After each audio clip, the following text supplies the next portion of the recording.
श्री स्वामी समर्थ सगळ्यांना. मी वैष्णवी. तर आपल्या चॅनलमध्ये तुमचे मनापासून स्वागत करते आणि आजचा तुमचा दिवस खरंच खूप शुभ जावो ही मी स्वामीचरणी प्रार्थना करते आणि व्हिडिओला सुरुवात करते. 31 मार्चला स्वामी प्रकट दिन आहे.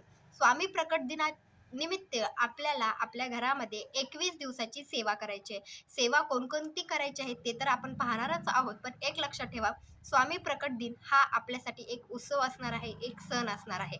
जसं गुढीपाडवा आल्यानंतर आपण कपडे असेल, सोनं असेल किंवा चांदी असेल, आपापल्या पद्धतीने जसं घ्यायचा प्रयत्न करत असतो किंवा तसंच आपल्याला आपल्या स्वामींसाठी किंवा जे आपण स्वामी भक्त आहोत, आपल्याकडून आपल्या स्वामींसाठी काहीतरी सेवा रुजू झाली पाहिजे. यासाठी स्वामी प्रकट दिनानिमित्त आपल्याला आपल्या घरामध्ये 21 दिवसाची सेवा करायची आहे. त्याचबरोबर सेवा करत असताना आपलं मन, त्याचबरोबर स्वामींवर विश्वास आपला असला पाहिजे. त्याचबरोबर सर्वस्व आपले स्वामीच आहेत, हे आपल्या मनामध्ये ठामपणे करून घ्यायचं आहे.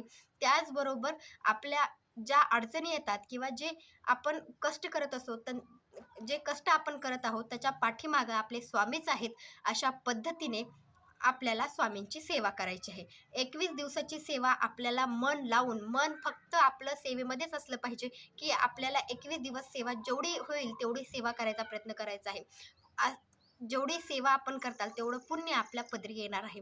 आणि एक लक्षात ठेवा, जेवढं आपण स्वामींची सेवा करू त्याच्या दुप्पट स्वामी आपल्याला फळ देतात. फक्त आपली इच्छा पूर्ण व्हावी किंवा आपण संकल्प करायचा, जी अडचण आहे फक्त तीच स्वामींपाशी सांगायची आणि 21 दिवसाची सेवा करायची असं नाही. ही जी स्वामी प्रकट दिन आहे किंवा ही जी 21 दिवसाची सेवा आपल्याला करायची ती फक्त स्वामींसाठी आपल्याला करायची आहे. आपण एक स्वामी भक्त आहेत, आपल्याकडून काहीतरी स्वामींपर्यंत गेलं पाहिजे, यासाठी आपल्याला 21 दिवसाची सेवा करायची आहे. तुम्ही सेवा फक्त करा, संकल्प न करता सेवा करायची आहे. ती काही तुम्ही जेवढी सेवा तुम्ही करताल त्याचं फळ तर तुम्हाला स्वामी देतच आहेत. पण तुमच्या ज्या अडचणी आहेत त्या पण अडचणी खूप प्रमाणामध्ये कमी पण झालेल्या आहेत.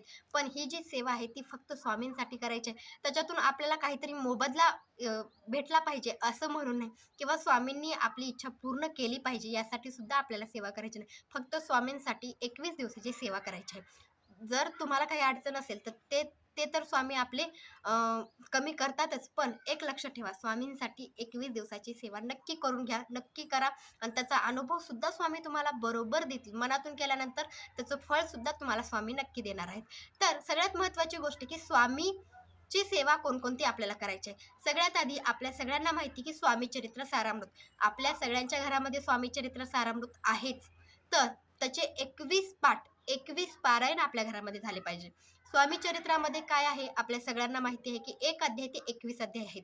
खूप जण त्याची नित्यसेवा करतात, पण आपल्याला 1 अध्याय ते 21 अध्याय एका बैठकीमध्ये वाचायचे आहेत. म्हणजे एक 1 अध्याय ते 21 अध्याय लगट वाचायचे आहेत. त्याचबरोबर आपल्याला तारक मंत्रसुद्धा म्हणायचा आहे. तारक मंत्र आपल्या सगळ्यांनाच पाठ झालेला आहे किंवा ज्यांना माहीत नाही त्यांना फक्त 2 ओळी मी सांगते. निशंक होई रे मना, निर्भय होई रे मना, प्रचंड स्वामी बळपाठीशी, नित्य आहे रे मना, अतर्क्य अवधूत हे स्मरणगामी, अशक्य ही शक्य करतील स्वामी. ही जी तारक मंत्र आहेत तो तारक मंत्र आपल्याला 11 वेळा म्हणायचा आहे. त्यानंतर शेवटची सेवा आहे ती म्हणजे जप, नामस्मरण.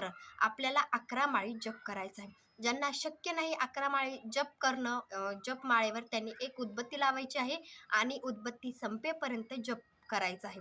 श्री स्वामी समर्थ, श्री स्वामी समर्थ, श्री स्वामी समर्थ, अशा पद्धतीने आपल्याला जप करायचा आहे. त्याचबरोबर ह्या 3 सेवा आहेत. ह्या 3 सेवा आपल्याला 21 दिवस रोजच्या रोज करायचा आहे. त्यानंतर सगळ्यात महत्त्वाची गोष्ट, जी महिला आहेत त्यांच्या बाबतीमध्ये एक गोष्ट असते ती म्हणजे मासिक धर्माची. मासिक धर्म म्हटलं की आपले 4 दिवस स्किप, म्हणजे 4 दिवस आपल्याला देवपूजा करता येत नाही. त्याचबरोबर देवपूजा करता येत नाही, कोणती सेवा करता येत नाही, त्याचबरोबर कोणत्या मंदिरात जाता येत नाही. ह्या ज्या गोष्टी आहेत, ह्या गोष्टी आपण 4 दिवस पाळतो आणि ह्या गोष्टी पाळल्या पाहिजेत आपल्या शरीरासाठी. किंवा खरंच ही जी 4 दिवस आहेत खरंच आपण स्वतःसाठी दिले पाहिजेत. म्हणजे ह्याच्यामध्ये फक्त आराम महिलांनी करा पाहिजे, स्त्रियांनी केला पाहिजे. तर सगळ्यात महत्त्वाची गोष्ट, ज्यावेळेस तुम्ही सेवेला बसलात किंवा सेवा करायला सुरुवात केली 11 मार्चला, तर त्याच्यानंतर जर मासिक धर्म आला तर काय करायचं, असाही खूप जणांचा प्रश्न असतो. तर लक्षात ठेवा, तुम्ही सेवाला सुरुवात केलात 11 मार्चपासून आणि मध्येच अडचण आली, की ती जी 4 दिवस आहेत, त्या 4 दिवसामध्ये सेवा करायची नाही. 5व्या दिवशी राहिलेली सेवा पूर्ण करायची. म्हणजे नंतर तुमचे जी 4 दिवस जी तुम्ही सेवा केलेली आहे, ती 4 दिवसाची सेवा राहिलेल्या दिवसामध्ये पूर्ण करून घ्यायची. ती म्हणजे 31 मार्चपर्यंत तुम्हाला ती सेवा पूर्ण करून घेऊ शकता. म्हणजे समजा तुमची जर मासिक धर्म 11 मार्चच्या आधी होऊन गेला असेल, तर तुमची सेवा 21 दिवसाची पूर्णपणे होऊ शकते. पण तुमची मासिक धर्माची डेट त्या 11 मार्चच्या नंतरच असेल, जी 4 दिवस आहेत किंवा 4 दिवसाची जी सेवा आहे, ती सेवा तुम्ही पुढच्या दिवसामध्ये पूर्ण करू शकता. म्हणजे एका दिवशी तुम्हाला 2 वेळा सेवा करायची आहे. सकाळी तुम्ही सेवा केलात, तर तुम्हाला संध्याकाळी सुद्धा सेवा करायची आहे. असं तुम्हाला 4 दिवस केल्यानंतर तुमची 4 दिवसाची सेवा पूर्णपणे भरून निघू शकते. अशा पद्धतीने तुम्ही सेवा करू शकता. त्याचबरोबर काही अडचण असेल, सुतक असेल किंवा त्याचबरोबर तुम्हाला गावाला जावं लागत असेल अर्जंटमध्ये एका दिवसासाठी सेवेला तुम्ही बसलात, असंही असेल तर लक्षात ठेवा, तुम्ही गावाकडं गेल्यानंतर म्हणजे त्या दिवशी तुम्ही गावाकडे गेलात, तुम्हाला त्या दिवशी सेवा जर करणं होत नसेल, तर तुम्ही दुसऱ्या दिवशी गावाकडून आल्यानंतर सेवेला सुरुवात करू शकता. म्हणजे तुमची ती राहिलेली सेवा ती दुसऱ्या दिवसामध्ये भरून काढू शकता किंवा तुम्ही पूर्ण करून घेऊ शकता. अशा पद्धतीने तुम्हाला 21 दिवसाची सेवा आपल्या घरामध्ये करायची आहे.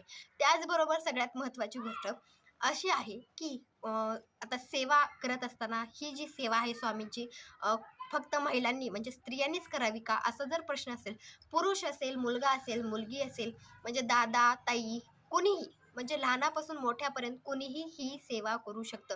काहीही बंधन नाही आहे सेवा करत असताना. सेवा करत असताना सगळ्यात महत्त्वाची गोष्ट सेवा कोणत्या वेळी केली पाहिजे. सगळ्यात महत्त्वाची गोष्ट असते, की सेवा कोणत्या वेळी केली पाहिजे. तर तुम्ही एक लक्षात ठेवा, तुम्ही काम करता, दिवसभर तुम्ही कामामध्ये असता. तुम्हाला ज्यावेळेस वेळ मिळेल त्या वेळेमध्ये तुम्ही सेवा करू शकता.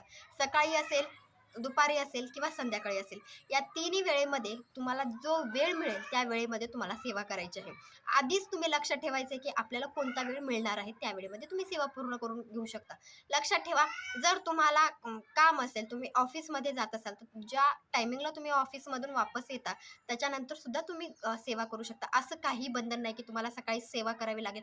पण जर तुम्ही सकाळी जर सेवा केलात किंवा तुम्ही संध्याकाळी जर सेवा केलात, तर तुम्हाला 21 दिवससुद्धा संध्याकाळी म्हणजे त्याच वेळेला सेवा करायची. पहिल्या दिवशी ज्या वेळी तुम्ही सेवा केली आहे, त्याच वेळी तुम्हाला एक राहिलेल्या दिवसामध्ये सुद्धा सेवा त्याच वेळेमध्ये करायची आहे. त्याचबरोबर सेवा करत असताना एका बैठकीमध्ये सेवा करायची आहे. आपल्या साईडला दिवा, उदबत्ती लावायची आहे. दिवा प्रज्वलित असला पाहिजे, त्यावेळेस उदबत्ती असेल, धूप असेल ते लावायचं आहे आणि सेवेला सुरुवात करायची आहे. पूजा मांडणी. खूप जणांचा असा प्रश्न असतो, की पूजा मांडणी काय करायची? पूजा मांडणी काहीही करायची गरज नाही. आपल्या देवघरामध्ये स्वामींचा फोटो आहे, तेच खूप महत्त्वाचं आहे. नंतर एक चौरंग घ्यायचा आणि चौरंगावर स्वामी चरित्राचं सारामृताचं जो ग्रंथ आहे तो ठेवायचा आणि सेवा करायला सुरुवात करायचं. आपल्या सगळ्यांना माहिती की स्वामी चरित्र सारामृत वाचायच्या आधी स्वामी स्थवन म्हटलं जातं. तर एक वेळा स्वामी स्थवन म्हणायचं. नित्यसेवे नित्यसेवा जी ग्रंथ आहे, जी पुस्तक आहे त्याच्यामध्ये तुम्हाला काय नंतर आपलं स्वामी चरित्र वाचून घ्यायचं आहे. स्वामी स्थवन आधी रोजच्या रोज तुम्हाला स्वामी स्थवन वाचायचंच आहे, लक्षात ठेवा. अशा पद्धतीने आपल्याला सेवा करायची आहे. स्वामी चरित्र झाल्यानंतर तारक मंत्र म्हणा आणि शेवटी जप करू शकता. आणि सगळ्यात महत्त्वाची गोष्ट की सेवा तुम्ही करताय 21 दिवस, तर रोजच्या रोज तुम्हाला स्वामींना नैवेद्य सुद्धा दाखवायचा आहे. म्हणजे जे तुम्ही घरामध्ये बनवलं आहे ते स्वामींना दाखवायचं आहे.